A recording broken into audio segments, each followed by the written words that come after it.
Today, I want to do something a little bit different.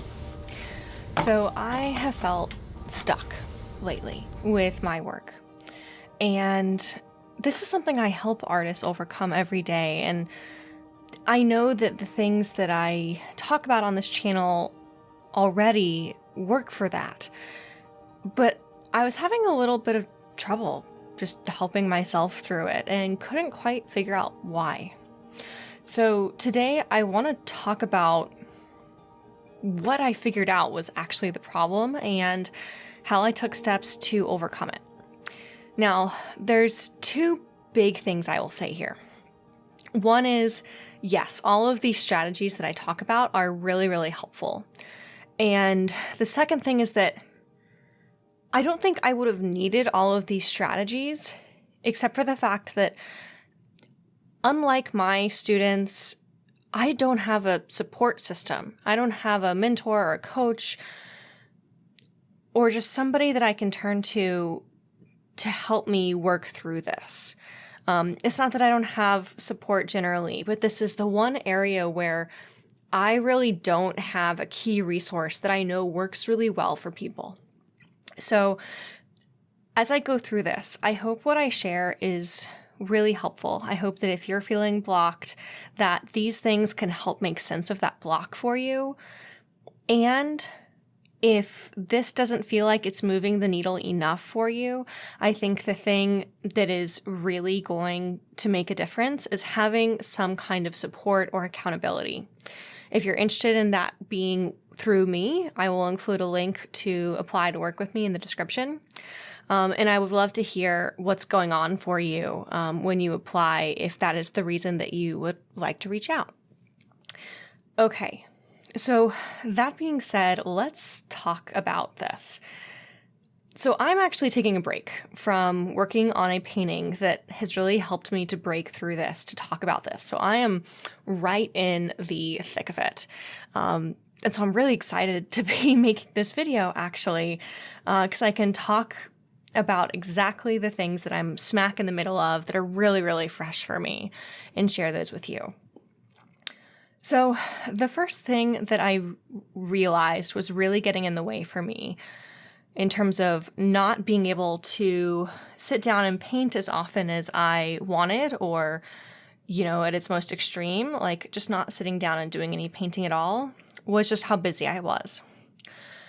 Okay, so let's talk about what that means, because I think that when a lot of people talk about busyness, they can feel that this is some kind of excuse, and I think there are ways that's true and ways that it isn't. And I'll talk about what that looks like. So for me, I really do have a very busy schedule, and what was happening was painting was something I was squeezing in after my workday. And I'm talking about art all day, every day, whether it's in a YouTube video, whether it's with my students, whether it's like talking with prospective students, or even just like hanging out with my art friends.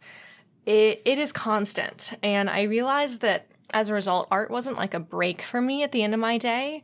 It was something like a topic that my brain had really exhausted, actually. And I was just working hard enough as it was. It wasn't really fair for me to go in and do this like very taxing, concentration heavy exercise. And that's what painting is. We can absolutely just put on the TV and plot a sketchbook and doodle idly. And that is very different than trying to create paintings that you're really proud of, that are constantly like at the threshold of your ability, where you are really working on mastering your technique. That takes a lot of focus, takes a lot of concentration and a lot of effort. And it wasn't fair for me to put that after my work day, like after I had put in a full day and was tired and wanted a break. Now, this isn't to say that, if I were working a day job, I think that shifting gears and painting after hours would have been really nice. And I think this is a shift that I've just noticed for myself, given how saturated my brain is when it comes to painting. And like, this is my job, so it should be something that I fit into my workday. It's not fair for me to talk about painting all day and then expect painting to be this like fun extra thing.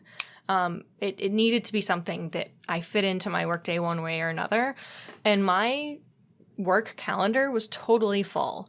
I talked about this in my previous video around organization and planning, in case you're curious, but I like really struggled to figure out how to put this in my calendar. And so that was really the first kind of breakthrough step, was me realizing that feeling blocked or feeling a little bit burnt out wasn't about my passion or my drive or whether or not I'm meant to do this, which I think is a story that can really easily get in all of our heads when we're in this place that I'm describing. Instead, I realized it wasn't so much about that story. It was just this practical thing of like, I'm not painting because I can't invent new hours in the day in which to paint. And I'm already at my capacity. It took talking to other people about this for this to really settle in. But the more I had that conversation and explained that I thought that was like a big reason that getting in painting time was really hard, the more I started to feel okay again. I like didn't feel anxious about the fact that I wasn't painting. And that was a really, really big deal. So after I identified this as part of the problem, the next thing that I did was I had to say, okay, so right now my schedule's totally full. It's not really fair for me to try and figure out how to put this in. What am I going to do instead? And the result is that I took a look at my entire calendar and I asked myself what had been happening in previous weeks and whether or not there was time that I could shift around to get painting in. And what I realized was that things like making YouTube videos and doing certain other administrative tasks, they would expand or contract based on the amount of time that I gave them. So if I told myself that I was going to make a YouTube video on Monday, I would spend the whole week working on that thing because I had the time to do it. And if I said that my painting day was Friday, by the time Friday rolled around, I was like still wrapping up a YouTube video and I was doing all of these overflow tasks from the rest of my week and really letting those things expand to fill that time. So to overcome this, I blocked off the first thing in my week to be painting. I had a brief period of like responding to emails and checking in with students today, and I knew exactly when I would start that and when I would stop it. And then it was time to get to work. And once this painting is done, I will have fulfilled this need for the week.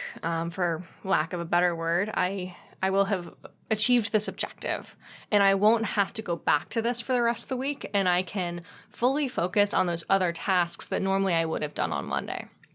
So if this is you, I would take a look at your schedule, see if you're trying to fit painting in when like what you really need is time to relax, or if you have like other priorities in your life that are getting in the way of painting.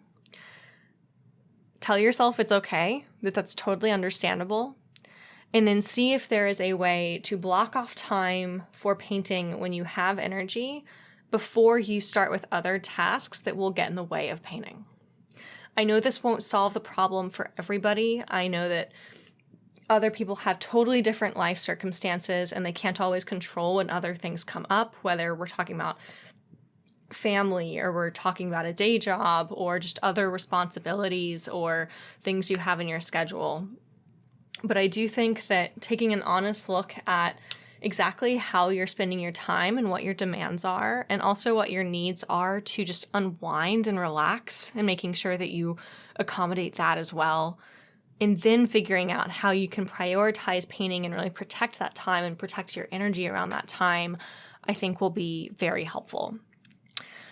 So those were the first two really important steps. And then the final thing that made a really big difference for me was that as a part of me setting aside this time to paint today on a Monday, I blocked off the time and then I said, at the beginning of that time, I'm going to have a ritual. I'm going to play an audiobook or a podcast or some music that I've been wanting to listen to. I will light a candle or do something else to make my space nice. And I'm going to trust that if I engage with this ritual, it will naturally segue into painting. That combination of like blocking off the time to paint and saying that I'm going to kick off that time with the ritual, I trust that after that ritual is complete, and because I have the time blocked off and I'm going to protect that time, the painting will follow. Okay, so those were the structural things that made a really big difference. Now, the final piece for me really came down to what I was painting. And for this, there are kind of a couple things. One was that I felt the pressure was really on when I was creating original pieces, so I decided to back off and work on a master study. These are always kind of just relaxing and energizing for me, especially if I choose the scope of them really appropriately. So not choosing a piece that's too big or too time-consuming is important. But once I satisfy that condition, what I find happens when I work on a master study is that I'm really able to be present with my ability to paint, and I'm noticing places where I'm learning. I'm noticing places where something is clicking into place, and I'm not spending a lot of time or energy second guessing my choices and wondering if I'm going to be able to like bring this painting to fruition. I think it gets me a little bit closer to a flow state. I think it takes me out of my own anxiety about my plan for this painting and how it's going to turn out. A master study isn't a piece that I'm looking to sell or, it's not a piece I'm adding to my portfolio. So it is much lower stakes. And I found that for me, it's really, really helpful.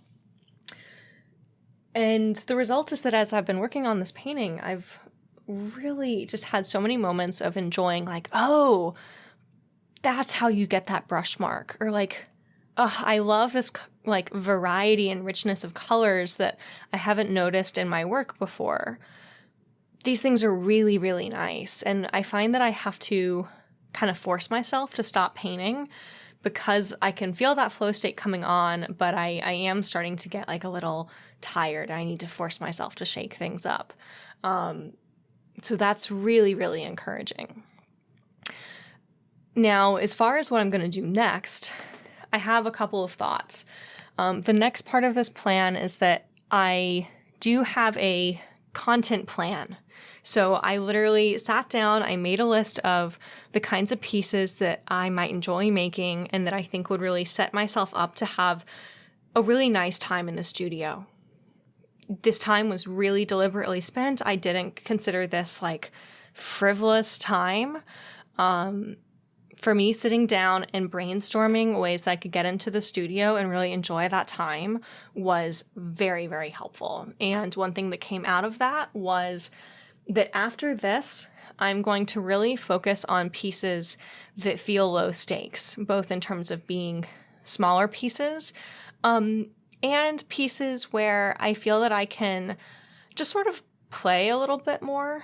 I'm working on a vignetted portrait for this master study, and I can already see how I could apply that to a lot of different references and then really just enjoy that state of play. And that's much lower scope than other paintings I could do. It's not going to take a lot of detail or a lot of work on the background or anything like that to get this done. So those are my next steps going forward, is like having that content plan and knowing that what I do next is going to be informed by this master study I'm doing. And they're going to be pretty small in scope such that I'm not intimidated to get back in and do more painting. And I will always have ideas in my back pocket if something just doesn't feel like a good fit for that day. So Ideally, what I'll do after this master study is go take what I learned and apply it to an original. But if in my next painting session, I just feel a little bit stuck, what I can do instead is go ahead and queue up another master study and just use that to build momentum for myself. I was talking to my students today, and one thing that came up in that conversation is just how much working in an atelier environment is about constant copying, like years worth of doing these master studies. You can think of the BARGs as master studies that students often do at the beginning of an atelier experience. From BARGs, you often move on to cast drawing and cast painting, which are about translating something 3D into 2D, but in a way they are also master studies because these are casts of these master sculptures. And then from there, you often do master studies of paintings. So you can spend years on these facets of the curriculum before you create anything original. And you know what? I know the results that gets. So I'm not concerned if one day it's easier for me to just jump in and do a master study versus going in and doing my own original piece. Okay, so that really wraps up what has been helpful for me, what has gotten me back in the studio. If this is something that resonates with you, I would love to hear what parts of what's worked for me you think will work for you and that you're excited to implement in your own studio practice. Or if this has been you and you found something else that's been really helpful, I would love to hear that as well. I've used all kinds of strategies to work my way through burnout, and this video really only touches on what's super helpful to me right now. A small example of that is that usually, what my work with my students centers around is really tapping into the kind of work that would be most exciting to you. And right now that's tricky for me because a lot of the work I'm excited to do involves basically spring and summer weather. It's the middle of winter right here. It's really hard for me to actually go out and plan the kinds of original pieces that would inspire me. So we could get into a whole nother conversation around those kinds of strategies.